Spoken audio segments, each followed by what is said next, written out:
Hello friends, SK teaching में आप लोग का स्वागत है। आज से हम विज्ञान स्टार्ट कर रहे हैं जो कि क्लास 9th का है। आप लोग जो है भौतिकी स्टार्ट कर रहे हैं। आप लोग ध्यान से देखिएगा और चैनल को अगर भी सब्सक्राइब नहीं किए हैं चैनल को सब्सक्राइब कर लीजिएगा।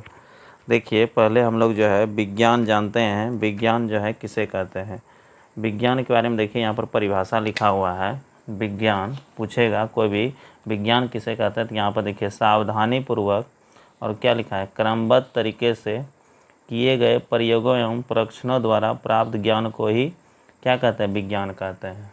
तो याद रखना है कि कोई भी चीज़ जो है सावधानी पूर्वक और क्रमबद्ध, यानी विज्ञान को जो पढ़ा जाता है क्रम से पढ़ा जाता है, यानी क्रमबद्ध तरीके से पढ़ना है।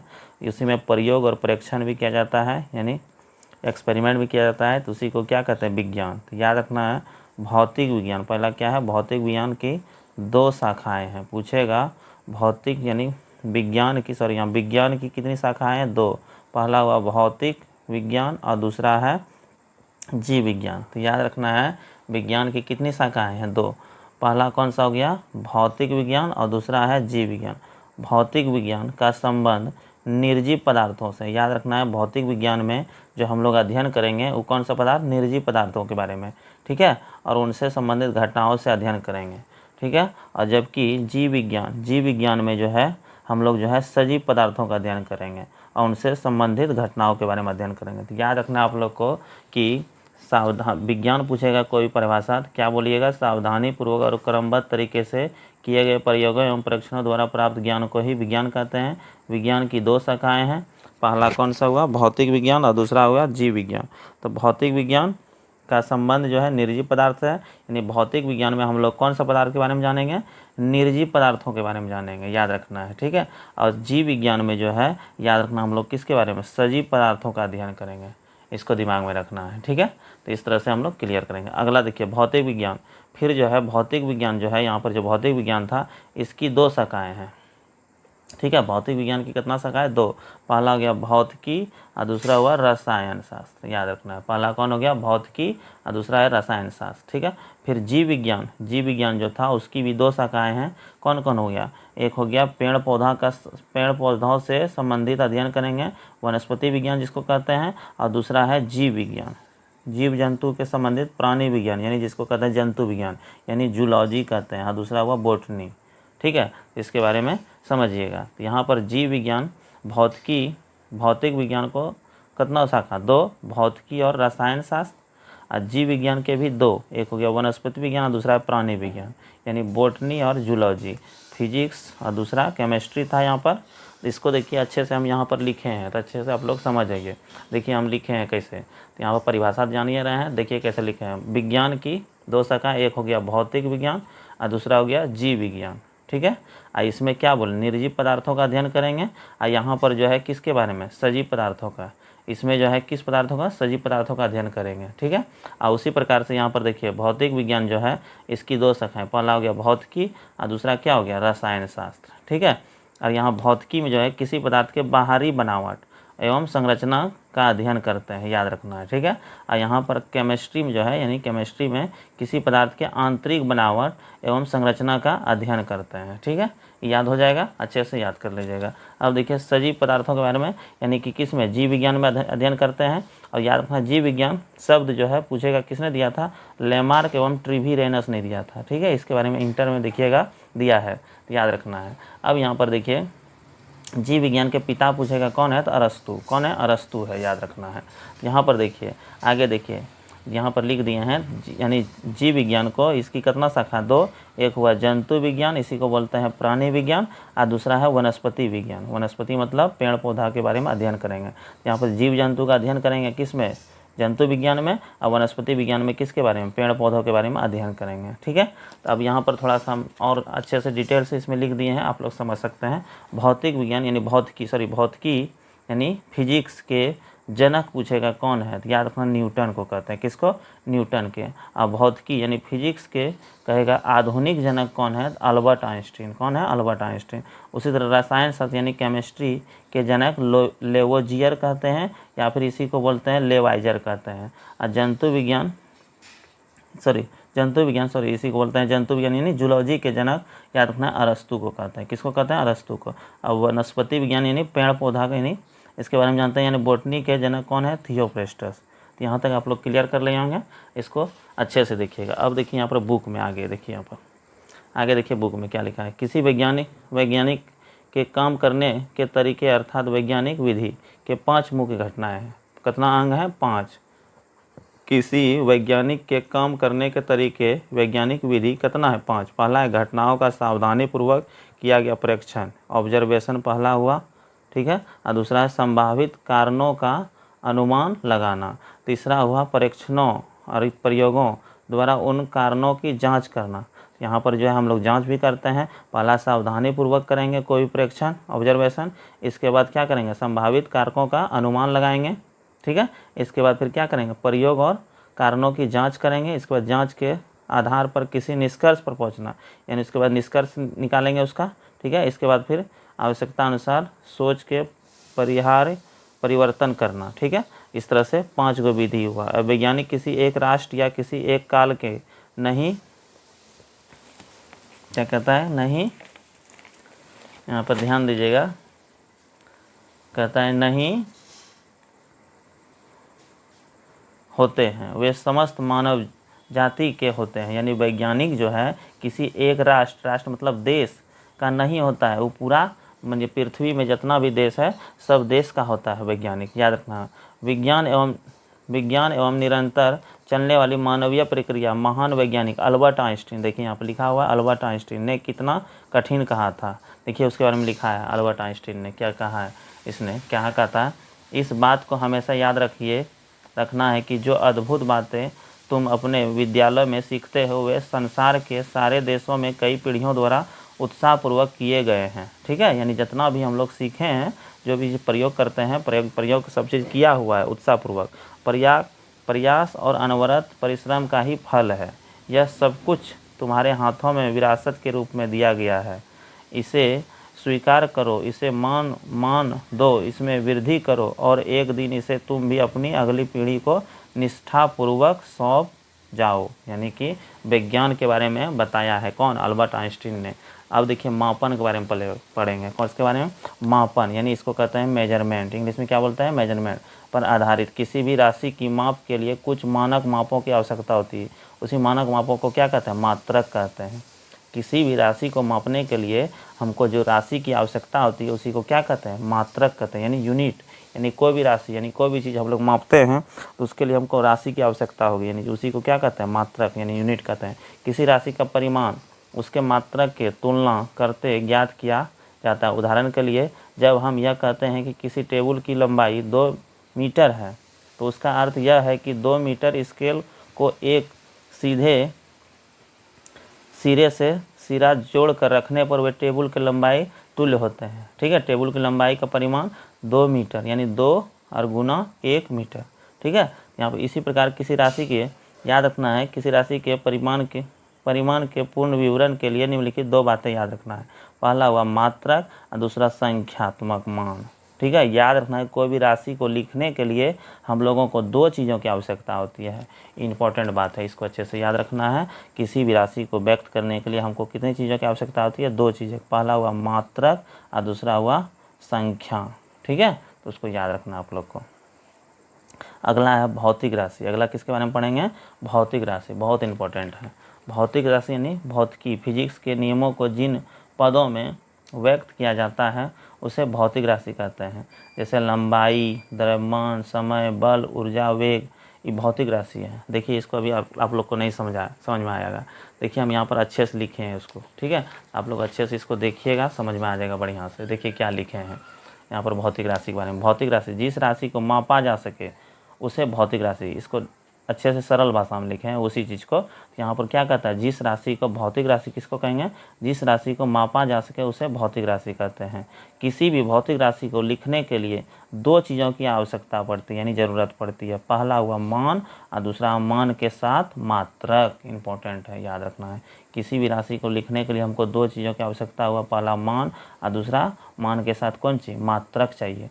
जैसे कि भौतिक राशि 2 प्रकार के होते हैं, याद रखना। भौतिक राशि कितना प्रकार के? 2 प्रकार के होते हैं। पहला हुआ आधारी राशि और दूसरा हुआ व्युत्पन्न राशि। पहला कौन हुआ? आधारी राशि और दूसरा हुआ व्युत्पन्न राशि। देखिए यहाँ पर बुक में भी लिखा हुआ है आपका। देखिए यहाँ पर भौतिक राशि दो प्रकार के, एक हुआ आधारी राशि, दूसरा हुआ व्युत्पन्न राशि। आधारी राशि किसे कहेंगे? देखिए यहाँ पर लिखा हुआ है, वे क्या लिखा हुआ है? आधारी राशि वे हैं जो स्वतंत्र मानी जाती है। जो स्वतंत्र होती है उसे क्या कहते हैं? आधारी राशि। जैसे लंबाई, द्रव्यमान, समय वास्तव में आधारी राशि है। ठीक है। व्युत्पन्न राशि वे हैं जो आधारी राशि के पदों में व्यक्त किए जाते हैं, उसे क्या कहते हैं? व्युत्पन्न राशि। इसका परिभाषा आप लोग लिख सकते हैं। आधारी राशि की परिभाषा यहाँ से यहाँ तक हो गया। वे हैं जो स्वतंत्र मानी जाती है, उसे आधारी राशि कहते हैं। जैसे लंबाई, द्रव्यमान, समय इत्यादि, याद रखना। अब व्युत्पन्न राशि, इसका परिभाषा आप लोग लिखिएगा कि जो आधारी राशि के पदों में व्यक्त की जाती है उसे क्या कहते हैं? उसे क्या कहते हैं? व्युत्पन्न राशि कहते हैं, आधारी राशि। अब यहाँ पर थोड़ा सा आधारी राशि के बारे में और डिटेल से देख लीजिए आप लोग। हम जो है अच्छे से लिख के लाए, ठीक है। अच्छे से आप लोग देख लीजिए, अच्छे से समझ में आएगा बहुत। भौतिक राशि जो है इसमें बताए हुए मान और मात्रक चाहिए, ठीक है। जैसे कि लंबाई, ये भौतिक राशि हुआ, द्रव्यमान और समय, ठीक है। तो यहाँ पर देखिए लंबाई, जैसे कि बोलेंगे मान में 5.5 क्या है? फीट। मात्रक क्या है? फीट। यहाँ पर एक तरह से मान हुआ, दूसरा क्या हुआ? मात्रक। द्रव्यमान जैसे 40 kg, जहीं मान लीजिए कहीं पर आप दुकान गए, बोलिएगा 40 दीजिए, 40 को क्या देगा? आपको कुछ देगा? जब तक उसके साथ मात्रक नहीं बोलिएगा तो क्या देगा वो? तो बोलिएगा 40 kg दीजिए, चीनी दीजिए, तो यहाँ पर आपको देगा। तो उसी तरह से याद रखना है, कोई भी चीज़ जो है लिखने के लिए या बोलने के लिए आपको मान के साथ किसकी आवश्यकता होगी? मात्रक की भी आवश्यकता होगी, ठीक है। अच्छे समझिएगा। जैसे समय, जैसे बोलेंगे 4 क्या बजा? 4 घंटा या कुछ, यहाँ पर मात्रक बोलिएगा तभी है ना समझेगा आदमी। यहाँ पर 4 घंटा, ठीक है यार, 4 सेकंड, 4 मिनट, इस तरह से मात्रक भी आपको बोलना होगा। कोई भी राशि को लिखने के लिए हमको दो चीज़ों की आवश्यकता पड़ी, कौन कौन? मान और मान के साथ मात्रक, याद रखना है। भौतिक राशि कितना प्रकार के? 2 प्रकार के हुए। इसको आप लोग लिख सकते हैं अच्छे से, ठीक है। अच्छे से इस तरह से जो है, इस तरह से रोक के थोड़ा सा लिख सकते हैं आप लोग, ठीक है। इसको अच्छे से धीरे धीरे हम अच्छे से यहाँ पर बता रहे हैं, आप लोग समझिएगा। अगला यहाँ पर देखिए, आधारी राशि के बारे में भी बताएं। आधारी राशि स्वतंत्र होती है, अभी बताएं आधारी राशि क्या होता है? स्वतंत्र। आधारी राशि में एक पद होता है, याद रखना है। आधारी राशि में कितना पद होता है? एक पद। जैसे कि यहाँ पर देखिए आधारी राशि, जैसे लंबाई कौन राशि? आधारी राशि है कि ना। द्रव्यमान क्या है? आधारी राशि। समय क्या है? आधारी राशि है। तो इसमें एक गो पद है, लंबाई सिर्फ। द्रव्यमान यानी kg, समय सेकेंड होता है, इसका ऐसा ही मात्रक आगे बताएंगे, ठीक है। तो यहाँ पर जो है एक पद होते हैं। अब व्युत्पन्न राशि स्वतंत्र नहीं होता है, याद रखना है। व्युत्पन्न राशि आधारी राशि के सहायता से लिखा जाता है। ये सब इम्पोर्टेंट बात है, इसको कॉपी में नोट करना है आप लोग को, ठीक है। और अच्छे से इसको याद भी कर लीजिएगा, ठीक है। यहाँ पर याद रखना है, व्युत्पन्न राशि आधारी राशि के सहायता से लिखा जाता है, यानी आधारी राशि की सहायता से ही लिखा जाता है। कौन राशि? व्युत्पन्न राशि, ठीक है। व्युत्पन्न राशि में एक से अधिक पद होते हैं। अभी यहाँ पर बताएं, आधारी राशि में कितना पद था? एक पद। लेकिन व्युत्पन्न राशि में एक से अधिक पद होता है, याद रखना है। एक से अधिक पद किस में होता है? व्युत्पन्न राशि में, ठीक है। यहाँ लंबाई, द्रव्यमान, समय, ये सब कौन राशि हुआ? आधारी राशि हुआ, ठीक है। अब आगे देखिए आधारी राशि के बारे में यहाँ पर बुक में क्या दिया है, समझिएगा। यहाँ पर देखिए मात्रकों की पद्धति। आधारी राशियों के मात्रकों को आधारी मात्रक कहते हैं तथा व्युत्पन्न राशि के मात्रकों को व्युत्पन्न मात्रक कहते हैं। वह मात्रक जो किसी अन्य मात्रक पर निर्भर नहीं करता है उसे आधारी मात्रक कहते हैं, ठीक है। ऐसे मात्रक एक दूसरे से स्वतंत्र होते हैं। उदाहरण के लिए लंबाई देखिए यहाँ पर दिया है। लंबाई जो है एक क्या है? आधारी राशि है। आधारी मात्रक इसी को क्या बोल देंगे? द्रव्यमान आधारी मात्रक हुआ, ठीक है। समय आधारी मात्रक हुआ, और आधारी राशि यह है, इसे क्या कहते हैं? आधारी राशि है। यह क्या हुआ? आधारी राशि। याद रखना, पूछेगा आधारी राशि कौन कौन हुआ? लंबाई, द्रव्यमान, समय। ये कौन सा राशि हुआ? आधारी राशि। आधारी राशि की संख्या फिक्स है 7 गो। कितना है? 7 गो, याद रख लीजिए। आधारी राशि कितना है? 7 गो। इन राशियों के मात्रक को आधारी मात्रक कहते हैं। इन राशि के मात्रक को, ऐसा ही मात्रक को आधारी मात्रक कहते हैं। अन्य सभी मात्रक जो इन आधारी मात्रक से निकाले गए हैं व्युत्पन्न मात्रक कहलाते हैं। देखिए यहाँ पर लिख दिया साफ में बुक में, ठीक है। यानी कि अन्य सभी मात्रक यानी आधारी मात्रक जो है 7 गो है, उसके अलावा जो भी मात्रक है वो जो है ना इसी के पदों से, इसी से उत्पन्न हुआ है। किससे? आधारी राशि से है व्युत्पन्न राशि उत्पन्न होता है, व्युत्पन्न मात्रक उत्पन्न होता है। ठीक है, उस मात्रक को जो आधारी मात्रक पर निर्भर करता है, अर्थात जिसे आधारी मात्रक की सहायता से व्यक्त किया जाता है, उस पर व्युत्पन्न मात्रक कहते हैं। इसको भी लिख सकते हैं आप लोग कॉपी में। ठीक है, उदाहरण के लिए क्षेत्रफल मापने के लिए वर्ग सेंटीमीटर मात्रा का व्यवहार किया जाता है। यानी कि क्षेत्रफल जो है एक तरह से कौन सा मात्रक हुआ, व्युत्पन्न मात्रा। कौन सा हुआ, व्युत्पन्न। यानी क्षेत्रफल को जो है कोई चीज़ हम जैसे क्षेत्रफल लिखते हैं, क्षेत्रफल जो है, क्षेत्रफल में जानते हैं लंबाई आता है, क्या होता है, चौड़ाई। लंबाई और क्या होता है, चौड़ाई। तो लंबाई को किस में मापते हैं, मीटर में, और चौड़ाई को भी किस में, मीटर में। तो इसको मीटर गुना मीटर क्या हो जाता है, मीटर स्क्वायर हो जाता है। यहाँ पर वर्ग सेंटीमीटर या फिर सेंटीमीटर में लेंगे, मान लीजिए मीटर स्क्वायर हो गया, या फिर सेंटीमीटर लेंगे और सेंटीमीटर लेंगे तो क्या हो जाएगा, सेंटीमीटर स्क्वायर ना हो जाएगा। तो इसी को सेंटीमीटर कहते हैं, वर्ग सेंटीमीटर इसको भी बोलते हैं, सेंटीमीटर स्क्वायर को क्या बोलते हैं, वर्ग सेंटीमीटर बोलते हैं। मात्रा का व्यवहार किया जाता है। यह मात्रक उस वर्ग का क्षेत्रफल है जिसकी प्रत्येक भुजा 1 सेंटीमीटर है। वर्ग सेंटीमीटर मात्रक आधारी मात्रक पर निर्भर करता है, अतः यह व्युत्पन्न मात्रक है। इसी प्रकार आयतन, वेग, बल इत्यादि मात्रक उत्पन्न मात्रक है, व्युत्पन्न मात्रक है। कौन सा, व्युत्पन्न। याद रखना है आप लोग को, सभी प्रकार की राशियों के लिए मात्रक के पूरे समूह को मात्रक पद्धति कहते हैं। अब देखिए यहाँ पर पद्धति जो है ना, 3 गो है, पूछेगा टोटल पद्धति कितना है, 3 गो। पहला हुआ फुट पाउंड सेकेंड पद्धति। ठीक है, मात्रक की पद्धति कितना है, 3। पहला कौन हुआ, फुट पाउंड सेकेंड पद्धति। इस पद्धति को संक्षेप में एफपीएस पद्धति भी कहते हैं, याद रखना है। एफपीएस पद्धति याद रखना है, इसे कहते हैं। इस पद्धति की लंबाई का मात्रक फुट होता है, लंबाई किस में होते हैं, फुट में। द्रव्यमान का मात्रक पाउंड होता है और समय का मात्रक सेकेंड होता है। इस पद्धति को ब्रिटिश पद्धति भी कहते हैं, याद रखना है। इस पद्धति को कौन पद्धति कहते हैं, ब्रिटिश पद्धति। किसको, फुट पाउंड सेकेंड पद्धति को पूछेगा तो कौन सा पद्धति कहते हैं, तो याद रखना आप लोग को, कौन सा पद्धति कहते हैं, ब्रिटिश पद्धति कहते हैं। ठीक है, दूसरा है सेकेंड सीजीएस पद्धति, सेंटीमीटर और ग्राम और सेकेंड, सीजीएस पद्धति जिसको कहते हैं। ठीक है, इस पद्धति को संक्षेप में सीजीएस पद्धति कहते हैं। इस पद्धति की लंबाई का मात्रक सेंटीमीटर होता है। द्रव्यमान का क्या हुआ, दूसरा जी का क्या हुआ, ग्राम, यानी द्रव्यमान और मात्रक, और तथा समय का मात्रक सेकेंड होता है। समय का मात्रक क्या हुआ, द्रव्यमान का ऐसा ही मात्रक ग्राम हुआ, और यहाँ पर समय का क्या हुआ, सेकेंड होता है। इस पद्धति को मीट्री पद्धति, इस पद्धति कौन पद्धति, मीट्री पद्धति कहते हैं, याद रखना है। ठीक है, अगला है तीसरा नंबर, कौन सा, एमकेएस पद्धति, यानी किलोमीटर मीटर किलोग्राम सेकेंड पद्धति। इस पद्धति को संक्षेप में एमकेएस पद्धति कहते हैं। इसके लंबाई का मात्रक मीटर, द्रव्यमान का मात्रक किलोग्राम, याद रखना, लंबाई का मात्रक मीटर, द्रव्यमान का मात्रक किलोग्राम तथा समय का मात्रक सेकेंड होता है। देखिए इसको हम अच्छे से यहाँ पर जो है इसको भी याद रख सकते हैं आप लोग, और यहाँ पर हम नोट्स में भी लिखे हैं अच्छे से। देखिए यहाँ पर आप लोग समझ सकते हैं। देखिए मात्रक 3 प्रकार का होते हैं, एक तरह से पहला हुआ एफपीएस, सीजीएस और तीसरा एमकेएस। ठीक है, यहाँ पर जो है अच्छे देखिए, पहला एफपीएस को बोलते हैं, कहेगा एफपीएस में लंबाई को किस में मापते हैं, फुट में।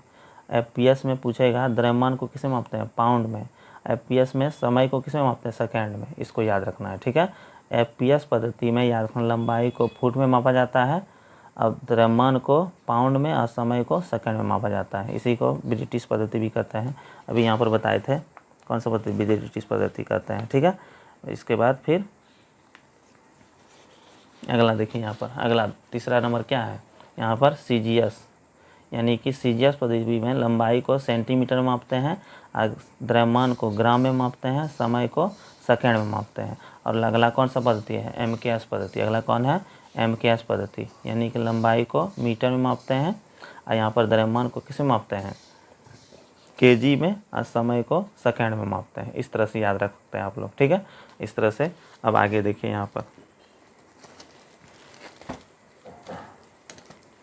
आगे जो है अच्छे से समझिएगा। यहाँ पर आगे देखिए किताब में क्या लिखा हुआ है। मात्रक की अंतर्राष्ट्रीय पद्धति अक्टूबर 1960 में पेरिस के निकट सेवरे नामक स्थान पर संपन्न 11वीं तौल एवं माप के महासम्मेलन हुआ था। याद रखना, 1960 में जो है ना, पेरिस में, फ्रांस की राजधानी कहाँ है, पेरिस में बैठक हुआ था माप तौल के संबंध में। लंबी इसमें जो है क्या हुआ, इसमें जो है मात्राओं की नई अंतर्राष्ट्रीय पद्धति को चुना गया, जिसमें कि 6 आधारी मात्राओं को परिभाषित किया। टोटल जो है इंटरनेशनल सिस्टम ऑफ यूनिट जो है, ऐसा ही मात्रक जो है कितना 6 आधारी मात्रक को परिभाषित किया 1970 में संपन्न 12वीं तौल में, एवं महासम्मेलन फिर हुआ में 7वीं आधारी मात्रक को मोल जोड़ा गया, यानी टोटल जो है ना 7 को मात्रक को रखा गया। इस पद्धति को उसके फ्रांसीसी नामकरण के कारण संक्षेप में एसआई पद के नाम से जाना जाता है, याद रखना है।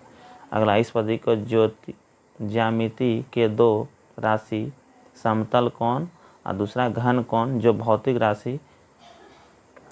राशि नहीं है वे मात्रक को भी संपूरक मात्रक के रूप में परिभाषित किया गया है। ठीक है, यहाँ पर देखिए, अब यहाँ पर अच्छे से देखिए इसको, आधारी राशि और उनके एसआई मात्रक। आधारी राशि पूछेगा कितना है टोटल, तो याद रखना 7 गो। अभी बताएं आधारी राशि कितना है, 7 गो। लंबाई का एसआई मात्रक मीटर, संकेत हुआ एम। द्रव्यमान का एसआई मात्रक किलोग्राम केजी। समय का सेकेंड, इसका सेकेंड, और यहाँ पर संकेत में एस। विद्युत धारा एम्पियर, विद्युत धारा एम्पियर यहाँ पर याद रखना। ताप का केल्विन, और ज्योति तीव्रता कैंडेला, और पदार्थ का परिमाण मोल होता है। ठीक है, इस तरह से आधारी राशि की संख्या कितना हुआ, 7, याद रखना है आप लोग को। आधारी मात्रक कितना हुआ, 7 को, इसको याद रखना है। जैसे कि यहाँ पर जो है हम दे दिए हैं,